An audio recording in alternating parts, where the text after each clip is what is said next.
An unassuming woman called Lauren endured mockery, was soaked with water, hit by golf balls, and viciously expelled from the Pinewood Golf Club in Naples, Florida. A cruel mob tore apart her understated elegance until her wealthy husband, Daniel Pierce, descended in his private plane onto the golf course to demolish everything they held dear. The golf course's fairways sparkled with affluence, yet Greg, an arrogant player, deliberately struck her head with a ball while laughing. Tara doused Lauren with liquid, and Chad spat directly at her. The privileged members chanted for her removal, unaware that the approaching jet's thunder signaled an unavoidable comeuppance. The facility resembled a vast haven of perfectly groomed turf and tropical trees, where the atmosphere carried the scent of prosperity and the sound of club strikes resonated like wealthy people's music. Lauren arrived wearing a worn green polo shirt and tan shorts, her golden hair pulled into an untidy bun. Though she possessed striking features, bright blue eyes, and inherent elegance, nobody noticed. To both workers and patrons, she appeared to be an ordinary trespasser, too humble for their exclusive domain. They remained oblivious that she concealed a truth that would leave them stunned. Lauren hadn't come to display anything. She'd accompanied her former university friend, Sarah, who'd pleaded with her to experience a day at Pinewood. Sarah was paying. What they didn't know was that Lauren possessed the means to purchase the entire property if she desired. She'd married an industry titan, and her personal finances were substantial from years of careful investments. Yet she preferred maintaining a low profile. No designer handbags, no luxury watches, merely worn footwear and a pleasant demeanor. She anticipated swinging clubs, drinking refreshments, and soaking up sunshine. However, the moment she passed, the main building, gossip began and hostility emerged. Chad, the pro shop attendant, a thin man with artificial tanning and a contemptuous expression, spotted her initially. "Excuse me, dear, are you lost?" he announced loudly enough to attract attention. "This isn't a community park. Membership required." Lauren remained composed, speaking steadily. "I'm accompanying Sarah Brooks. She has a visitor permit." Chad scoffed, examining her shorts. "Seriously, what brings someone like you here? Attempting to find a wealthy benefactor?"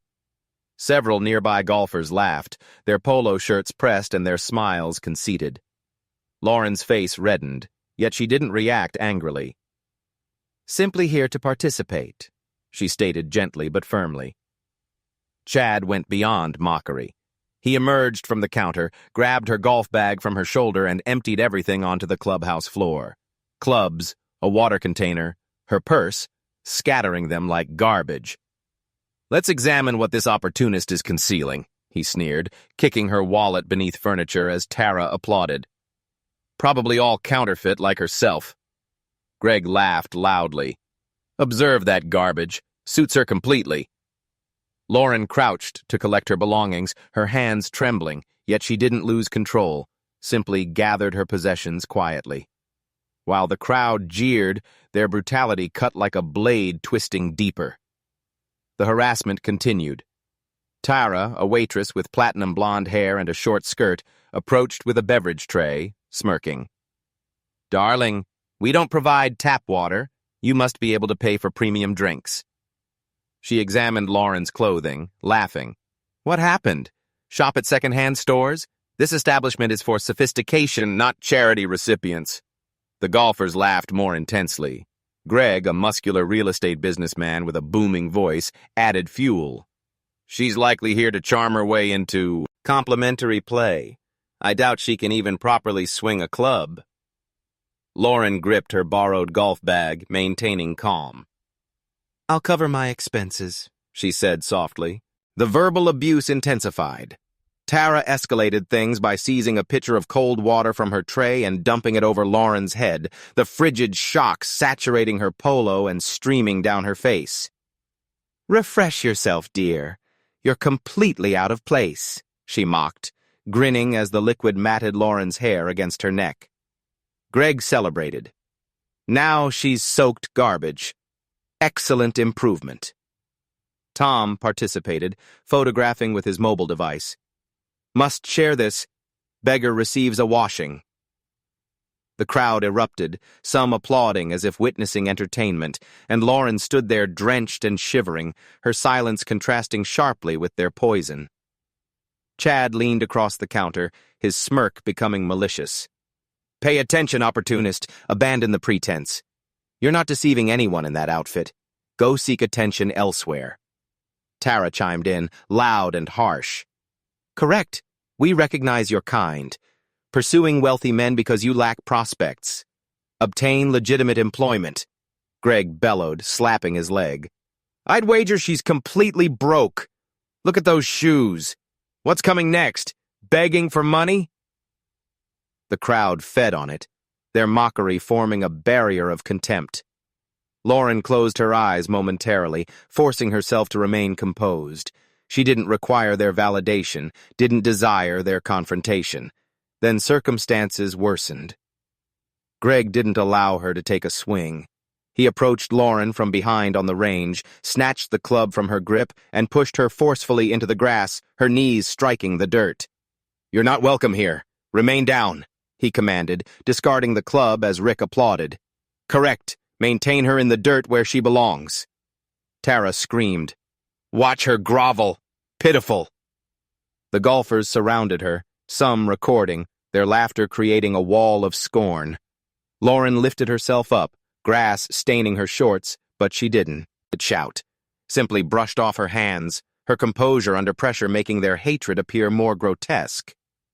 Greg seized a club, strutting onto the practice area where Lauren stood, preparing a shot. Observe this, gentlemen, he declared, winking at his companions, a group of loud individuals named Tom and Rick. He placed a ball on a tee, directed it straight at her, and swung forcefully. The golf ball shot across the green, striking Lauren directly on the forehead with a horrible crack.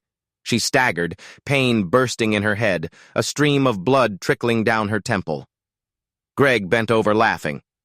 Bullseye. I mentioned she's an easy target. Following the golf ball strike, Tom persisted. He gathered another ball, teed it, and swung once more, this time hitting Lauren's shoulder as she attempted to stumble away, the impact doubling her suffering. 2 successful hits, he boasted, high-fiving Rick as Greg shouted, Continue! She's a mobile target! Blood now trickled down her arm, combining with perspiration and soil, and Tara shrieked, Bleed elsewhere! You're destroying the scenery!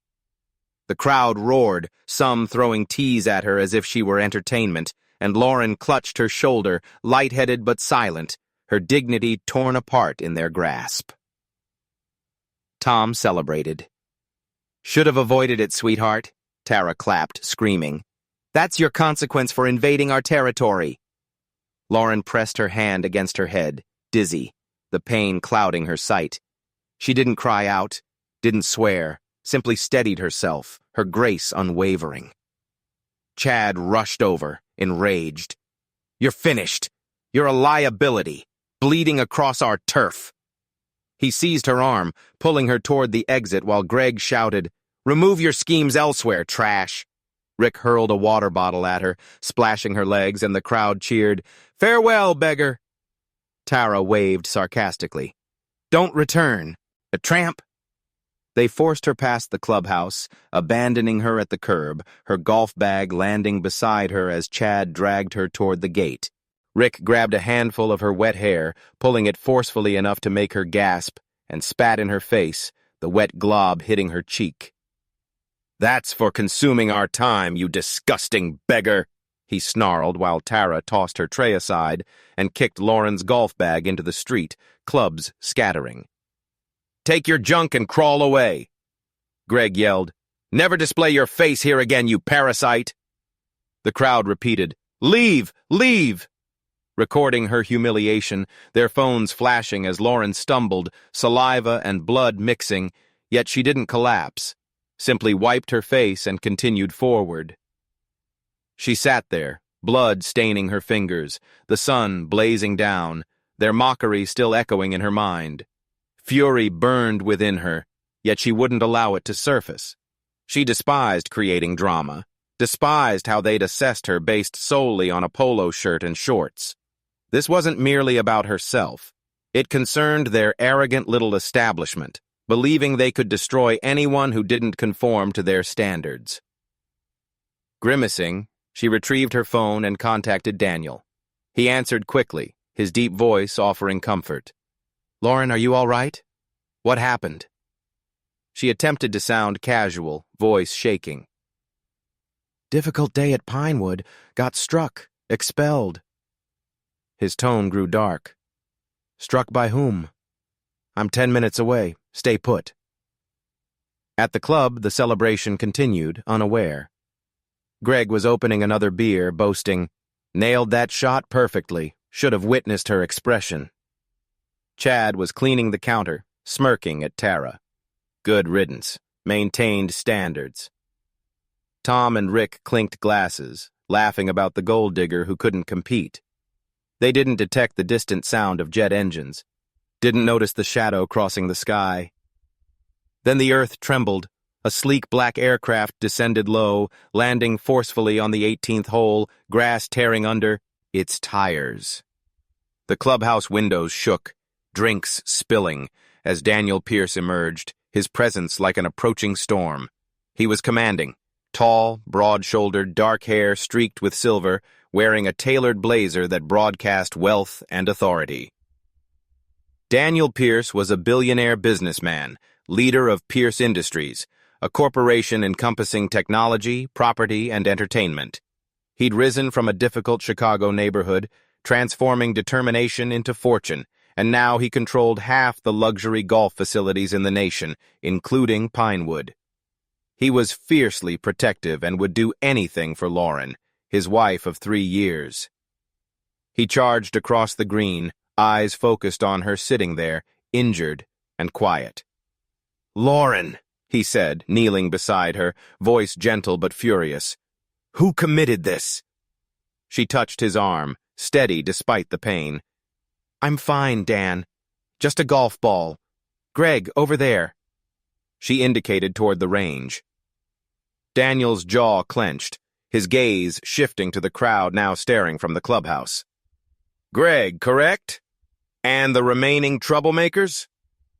He assisted her up, brushing dirt from her shorts, then turned, his voice thundering. "Which individual is Greg?" The muscular guy stepped forward, beer still in hand, smirking. "That's me. What's your concern?" Daniel's laugh was frigid. "You struck my wife with a golf ball. That's what." The atmosphere went silent. Chad's tan disappeared. His smirk vanished. "Your wife?" Tara's tray clattered, her giggle dying. "Impossible. She's—" Daniel interrupted her, eyes fierce. "Lauren Pierce, my wife. You treated her like garbage because she doesn't flaunt wealth. Major error." He retrieved his phone, dialing rapidly. "Mike, it's Dan, Pinewood Golf Club. Close it immediately. Evacuate everyone now." A crisp, "Yes, sir," came through, and he disconnected, glaring at Greg. "You, step forward. E. Explain?" Greg stammered, bravado disintegrating. "It was humor, man. I was unaware." Daniel didn't flinch. "Humor. She's bleeding. You're finished." He dialed again. "Lisa, it's me, Greg Tanner. Real estate individual, correct? Destroy his transactions. Demand his loan repayments. Collapse his company today." Greg's beer slipped, shattering on the patio. "You cannot." Daniel smirked, dark and deadly. "I control your world, friend. Observe me." He turned to Chad and Tara. "You two, dragging her out, labeling her trash. You're terminated. Collect your belongings." Tom and Rick attempted to slip away, but Daniel's voice halted them immediately. Tara and Chad tried approaching Daniel near the clubhouse as the jet's engines roared, tears flowing down Tara's face. "Mr. Pierce, we apologize. We were unaware she was yours. Restore our positions, please." Chad nodded, desperate. "I'll apologize. I'll beg. Just don't ban us." Daniel's eyes were cold as he dialed Mike again. "Include this. Ensure no club, no resort, no Pierce establishment ever employs them. They're finished permanently. He disconnected, glaring. You spat on her, kicked her possessions. Enjoy poverty. They crumbled, security escorting them out, their careers destroyed, their smugness a memory the audience could celebrate, turning to dust. Don't move. You encouraged it. Threw water, laughed. You're banned. Every Pierce club, every affiliated course nationwide, finished. Tara's jaw fell. But Daniel dismissed her. Save it. You're out. He called again. Mike, add Chad Willis, Tara Hayes, Tom Baxter, Rick Coleman to the prohibition list. Permanent, no access, no leniency. The staff froze, the crowd murmuring as security arrived. Large men in black polo shirts, radios crackling. The revelation struck hard. A groundskeeper, a reserved man named Pete, who'd observed everything, spoke up. Sir, I witnessed it. Greg aimed that ball intentionally. They all attacked collectively, prevented her from playing. Daniel's eyes narrowed, fury intensifying. Intentionally? He looked at Lauren, softening. Why didn't you inform me how severe it was? She shrugged, wincing as she touched her forehead. Didn't want complications. Thought I could endure it. He shook his head, a combination of admiration and rage. You're too virtuous for these people. Greg attempted pleading, voice trembling. Mr. Pierce, I have a family. As security removed Greg, he broke free, rushing toward Lauren near the jet, his face crimson with panic. Mrs. Pierce, please. I didn't intend harm. I have children, a home loan, he pleaded, voice breaking. Don't allow him to financially destroy me.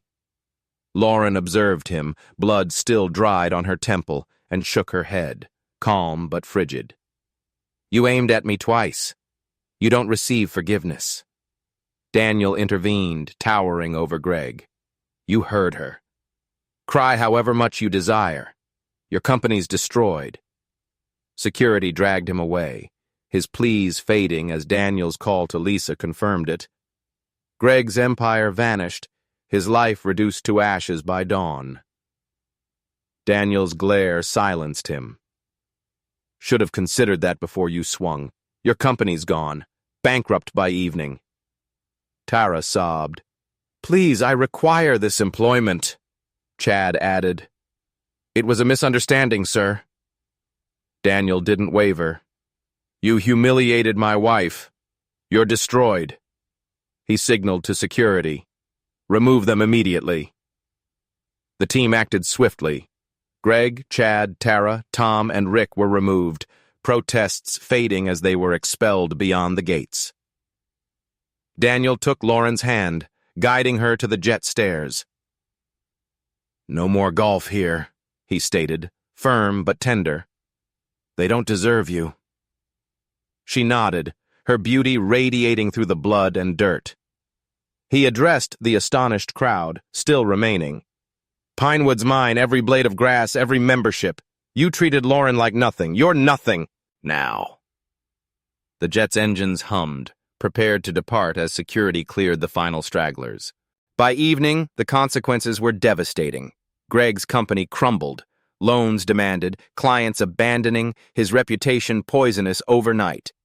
Chad and Tara's applications hit obstacles. No club would hire them, their careers destroyed. Tom and Rick's memberships were canceled across the network, their golfing days concluded, their companions abandoning them quickly. Pinewood closed for renovations, a disguise for Daniel's cleansing. New employees, new regulations, no remnant of the previous administration.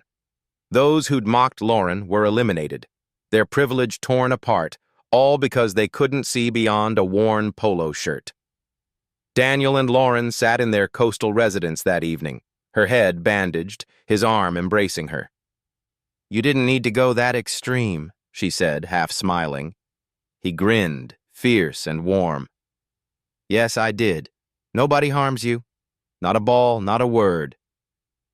She leaned against him, the ocean waves crashing outside, her quiet strength matching his fire. The golf course was theirs once more, and those who'd injured her were left with nothing except the reverberations of their own arrogance. If you enjoyed this story, don't forget to like, share, comment, and subscribe for